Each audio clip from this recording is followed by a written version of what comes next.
താങ്കളുടെ ആ വിലയിരുത്തലുകൾ കൃത്യമായ പോയിന്റ് ഉണ്ടെന്നാണ് എനിക്ക് തോന്നുന്നത്. ശ്രീകുമാർ, അതായത് ഒരു വിജയരാഘവൻ പറയുന്ന ഒരു വിഷയമല്ല ഇത്. മെക്സവന്റെ വിഷയത്തിൽ പി മോഹനൻ പറഞ്ഞത്, പിന്നീട് ഇതിനു മുൻപ് AK ബാലൻ പറഞ്ഞ കാര്യങ്ങളെല്ലാം ഉണ്ട്. അതായത് മുസ്ലിം പ്രീണനം വല്ലാതെ നടത്തുന്നു CPM എന്നുള്ളൊരു പ്രചാരണം വരുന്നു, അങ്ങനെ ഒരു ആരോപണം വരുന്നു. കൃത്യമായിട്ടുണ്ടായിരുന്ന ഈഴവ സമുദായം പോലും BJPയിലേക്ക് പോകുന്ന ഒരു സ്ഥിതിയൊക്കെ വരുമ്പോൾ CPM നയം മാറ്റുന്നു. സ്വാഭാവികമായിട്ടും ഇത്തരം പരാമർശങ്ങൾ നേതാക്കന്മാരുടെ ഭാഗത്ത് നിന്ന് വരുന്നു. അങ്ങനെയാണെങ്കിൽ നേരത്തെ ശ്രീ ഷാബു പ്രസാദ് പറഞ്ഞ പോലെ അടുത്ത തെരഞ്ഞെടുപ്പ് വരുന്നതിന് മുൻപ് ഭൂരിപക്ഷ സമുദായത്തിന്റെ സംരക്ഷകർ തങ്ങളാണ് എന്ന തരത്തിലുള്ള പരാമർശങ്ങൾ വന്നാലും അതിശയിക്കാനില്ല എന്നുള്ളൊരു വിലയിരുത്തൽ ഏകദേശം അങ്ങനെയാണോ കൂട്ടിച്ചേർത്ത് വായിക്കേണ്ടത്? ഒരു ഒറ്റപ്പെട്ട ഒരു പരാമർശമോ പച്ചയ്ക്ക് വർഗീയത പറഞ്ഞതോ ഒന്നുമല്ല എന്നുകൂടി കണക്കാക്കണ്ടേ?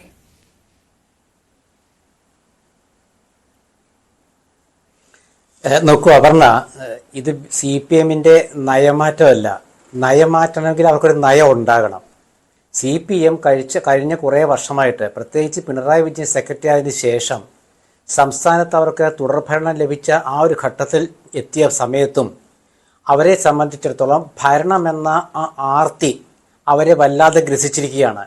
അപ്പോൾ ഭരണത്തിലെത്താൻ വേണ്ടി ഏത് അജണ്ടയും അവർ സ്വീകരിക്കും എന്നുള്ളൊരു നിലയിലേക്ക് എത്തി. അതിൻ്റെ ഫലമായിട്ട് അവർക്ക് കൃത്യമായിട്ടൊരു അജണ്ട, ഒരു നയം രൂപപ്പെടുത്താൻ പറ്റാതായി. CPMന്റെ നയം രൂപീകരിക്കുന്നത് പാർട്ടി കോൺഗ്രസ്സിലാണ്. പാർട്ടി കോൺഗ്രസ് എടുത്ത തീരുമാനം എന്താണ്? വർഗീയ വിരുദ്ധ നയമാണ്. പക്ഷെ കേരളത്തിലെ CPM, ഇന്ത്യ മുന്നണിയിലെ കോർ കമ്മിറ്റിയിൽ നിന്നും മാറി നിന്ന കേരളത്തിലെ CPM ഇവിടെ BJPയുടെ ആഗ്രഹം സഫലീകരിക്കുന്ന രീതിയിലാണ് പ്രവർത്തിക്കുന്നത്. അതുപോലെ CPMന്റെ ആഗ്രഹം സഫലീകരിക്കുന്ന രീതിയിൽ BJP പ്രവർത്തിക്കുന്നു. ഇത് കോൺഗ്രസ് ഉന്നയിച്ചൊരു ആരോപണമാണെങ്കിലും ഇത് യാഥാർത്ഥ്യമാകുന്ന ഉദാഹരണങ്ങൾ നമ്മുടെ മുമ്പിലുണ്ട്. അതിൽ ഒരു ഉദാഹരണമാണ് ശ്രീ വിജയരാഘവന്റെ പ്രസ്താവന. അദ്ദേഹം പറഞ്ഞത് ഇത് പാർട്ടിയുടെ നയമല്ല, പാർട്ടി നയം പാർട്ടി കോൺഗ്രസ് എടുത്തിട്ടുണ്ട്. കേരളത്തിലെ CPM നേതാക്കളുടെ ഒരു വെപ്രാളത്തിന്റെ, ഭരണം ഇനി പോകുമോ എന്നുള്ള വെപ്രാളത്തിന്റെ, ഏരിയ സമ്മേളനത്തിൽ പ്രവർത്തകർ തമ്മിലടിക്കുന്ന ആ ഒരു അവസ്ഥയിൽ നിന്ന് പാർട്ടിയെ എവിടേക്കെത്തും എന്നുള്ള ഒരു അമ്പരപ്പിൻ്റെയൊക്കെ അടിസ്ഥാനത്തിലുള്ള ചിന്തയാണിത്. ഒരു കാര്യം ഷാബു പ്രസാദ് പറഞ്ഞത് വളരെ ശരിയാണ്. തങ്ങളാണ് ന്യൂനപക്ഷ സംരക്ഷകരെന്നാണ് ചില ഘട്ടങ്ങളിൽ അവർ പറഞ്ഞിരുന്നത്. അത് EMSന്റെ കാലത്തോട്ടുണ്ട്. അതിനുശേഷം ഇപ്പോൾ അവർ ന്യൂനപക്ഷത്തിന്റെ വക്താക്കളായിട്ട് മാറി. കഴിഞ്ഞ നിയമസഭാ തിരഞ്ഞെടുപ്പ് കാലത്ത് പിണറായി വിജയൻ സമസ്തയെ പിളർത്തണം നോക്കിയതൊക്കെ അറിയാമല്ലോ, പല രീതിയിൽ അവരെ ക്ഷണിച്ചുകൊണ്ടൊക്കെ. അതിനുശേഷം പലസ്തീൻ വിഷയം, ഇസ്രായേൽ വിഷയം വന്നപ്പോൾ എന്താണ്, മുസ്ലിം ലീഗിനെ ക്ഷണിച്ചു. അവര് അന്നത്തെ LDF കൺവീനറായിരുന്ന EP ജയരാജൻ മുസ്ലിം ലീഗിനെ മാന്യമായ രീതിയിൽ ക്ഷണിച്ചു. അത് ET മുഹമ്മദ് ബഷീർ അംഗീകരിച്ചു. പിന്നീട് ലീഗ് തള്ളിക്കളഞ്ഞു. അതിനുശേഷം ലീഗിനെ കയ്യിൽ കിട്ടില്ല എന്ന് തോന്നിയപ്പോൾ, കേരളത്തിലെ ഭരണത്തിനെതിരാണ് ജനങ്ങളെന്ന് തോന്നിയപ്പോൾ മുസ്ലിം ലീഗ് അവരുടെ നിലപാട് കടുപ്പിച്ചു, CPM വിരുദ്ധത കടുപ്പിച്ചു. അങ്ങനെ വന്നപ്പോൾ നേരെ ഹിന്ദുത്വ മനോഭാവത്തിലേക്ക് CPM പോവുകയാണ്. ഒരു കമ്മ്യൂണിസ്റ്റ് പാർട്ടിയാണ് ഇങ്ങനെ നയം മാറ്റുന്നതെന്ന് ആലോചിക്കണം. ഇവിടെ നമ്മുടെ ആ മെക്സവൻ എന്നുള്ള മറ്റേ മുസ്ലിം ലീഗിന്റെ മാസ് ഡ്രില്ല്, ആ മാസ് ഡ്രില്ലിനെ CPI എതിർത്തിട്ടില്ല, കമ്മ്യൂണിസ്റ്റ് പാർട്ടി ഓഫ് ഇന്ത്യ എതിർത്തിട്ടില്ല. പക്ഷെ CPMന്റെ ഒരു ജില്ലാ സെക്രട്ടറിയാണ് എതിർത്തത്. അതായത് ഒരു പാർട്ടിയുടെ നയം ഒരു ജില്ലാ സെക്രട്ടറി തലത്തിൽ പോലും സൃഷ്ടിക്കപ്പെടുന്നു എന്നാണ് അതിൻ്റെ അർത്ഥം. എന്നിട്ട് അതെല്ലാം കഴിഞ്ഞിട്ട് ശ്രീ വിജയരാഘവൻ കഴിഞ്ഞ ദിവസം പറഞ്ഞതും AK ബാലൻ പാലക്കാട് ഉപതെരഞ്ഞെടുപ്പ് കാലത്ത് പറഞ്ഞതും NSSനെ കുറിച്ച് AK ബാലനും പുതുപ്പള്ളി സ്ഥാനാർത്ഥിയായിരുന്ന സമയത്ത് ജേക്ക് തോമസ് പറഞ്ഞതും ഒക്കെ വേറിട്ടിട്ട് നിൽക്കുകയാണ്. അപ്പോൾ പാലക്കാട് ഉപതെരഞ്ഞെടുപ്പിലെ ഇവരെ മുസ്ലിം ലീഗിൻ്റെ ദേശീയ മുഖമുള്ള അവരുടെ പ്രസിഡന്റിനെതിരെ എന്താണ് മുഖ്യമന്ത്രി പറഞ്ഞത്? പാണക്കാട് തങ്ങൾക്കെതിരെയല്ലേ അദ്ദേഹം അവസാനം പ്രസംഗം നടത്തിയത്? എന്തിനാണ് പാണക്കാട് തങ്ങളെ വെറുതെ വലിച്ചഴിച്ചത്? എന്തിനാണ്? പാലക്കാട് 2ാം സ്ഥാനത്ത് BJP ആണ്. അപ്പോൾ എന്തായാലും CPM തോക്കും, എങ്കിൽ BJP ജയിച്ചോട്ടെ, കോൺഗ്രസ് ജയിക്കരുത്. ഇത് CPM പ്രവർത്തകർ തിരിച്ചറിഞ്ഞു എന്നുള്ളതിൻ്റെ ഒരു ഗുണമാണ് അവിടെ കോൺഗ്രസിന് വോട്ട് കൂടാനുള്ള ഒരു ഘടകം, ഒരു ചെറിയ ഘടകം. മറ്റൊന്ന്, ശ്രീ വിജയരാഘവൻ ഇന്നലെ പറഞ്ഞല്ലോ, രാഹുൽ ഗാന്ധിയും പ്രിയങ്കയും വയനാട്ടിൽ ജയിച്ചത് പ്രിയങ്കയുടെ ജാഥയ്ക്ക് മുന്നിലും പിന്നിലും എന്താ മുസ്ലിം സമുദായം, കേരളത്തിലെ മുസ്ലിം സമുദായത്തോടെ എന്താണ് CPMന് എപ്പോഴാണ് ഈ ഒരു വൈരുദ്ധ്യ മനോഭാവം വന്നത്? എപ്പോഴാണ് വന്നത്? അതായത് ഇപ്പോൾ റെജി ലൂക്കോസ് വെച്ചില്ലേ പച്ചക്കൊടി ഉയർത്തിയോന്ന്? പച്ചക്കൊടിയെന്ന് ഉയർത്തി എന്നുള്ളത് വ്യക്തമായിട്ട് അന്ന് വന്നതാണ്. ആദ്യം ഉയർത്തിയില്ല, കാരണം BJP-ക്കാരത് മോശമായ രീതിയിൽ ചിത്രീകരിച്ചു ദേശീയ തലത്തിൽ.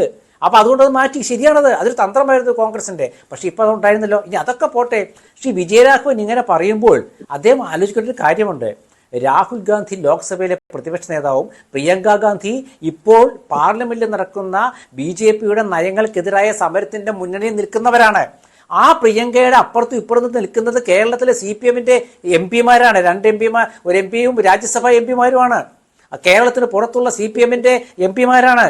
എങ്കിൽ പിന്നെ പ്രിയങ്ക മുസ്ലിം വർഗീയതയുടെ വോട്ട് നേടിയാണ് ജയിച്ചതെങ്കിൽ എന്നാൽ ഇവർക്ക് മാറി നിന്നൂടെ?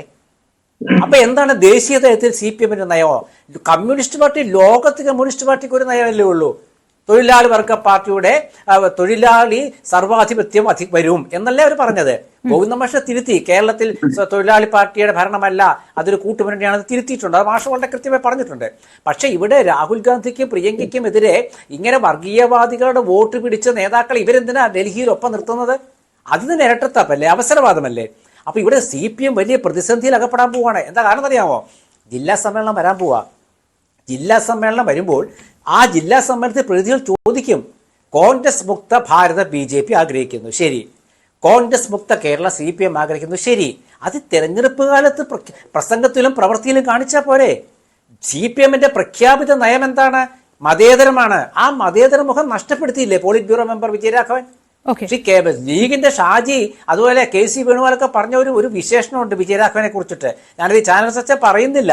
എന്തുകൊണ്ടാണ് അങ്ങനെ വിശേഷിപ്പിക്കാൻ കാരണം എന്താണ്? പച്ചയായിട്ട് പറയല്ലേ. എന്താണ് എന്റെ റെജി ലൂക്കോസ്, എന്ത് പറ്റി നിങ്ങളുടെ പാർട്ടിക്ക് ആലോചിക്കുക.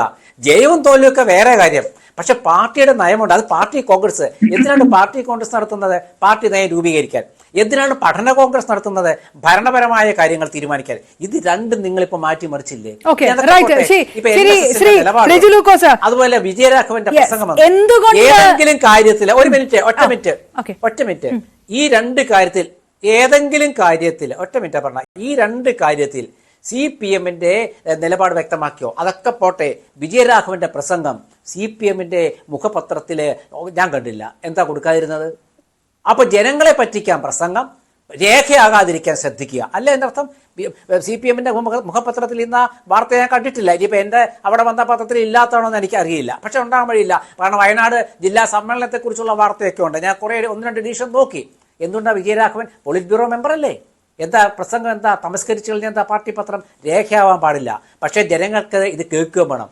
അതുകൊണ്ട് ഒരു കാര്യം വ്യക്തമാണ്, കേരളത്തിലെ CPM-ന് ഭരണ തുടർച്ച കിട്ടില്ല എന്ന് തോന്നിയപ്പോൾ ഉണ്ടാകുന്ന ഒരു അമ്പരപ്പിൽ അവരവരുടെ നയം മറന്നു. അവരെന്തൊക്കെയോ വിളിച്ചു പറയുന്നു. ജില്ലാ സെക്രട്ടറി ഒന്ന് വിളിച്ചു പറയുന്നു, കേന്ദ്ര കമ്മിറ്റി അംഗം വേറൊന്ന് വിളിച്ചു പറയുന്നു, മുഖ്യമന്ത്രിയും പാർട്ടി സെക്രട്ടറിയും നിർണായക നിമിഷങ്ങളിൽ മൗനം പാലിക്കുന്നു. തീർച്ചയായിട്ടും ശ്രീ റെജി ലൂക്കോസ്, CPM നടത്തുന്ന ഈ നയത്തിൽ അല്ലെങ്കിൽ ഈ നയപ്രഖ്യാപനത്തെ കുറിച്ച് അത് കോൺഗ്രസിന്റെ ഭാഗത്തുനിന്നാണെങ്കിലും BJP-യുടെ ഭാഗത്തുനിന്നാണെങ്കിലും പറയുന്നത് ഒരുപോലെ. ഇനി കാണാൻ പോകുന്നത് ന്യൂനപക്ഷ സംരക്ഷകരുടെ ലേബലിൽ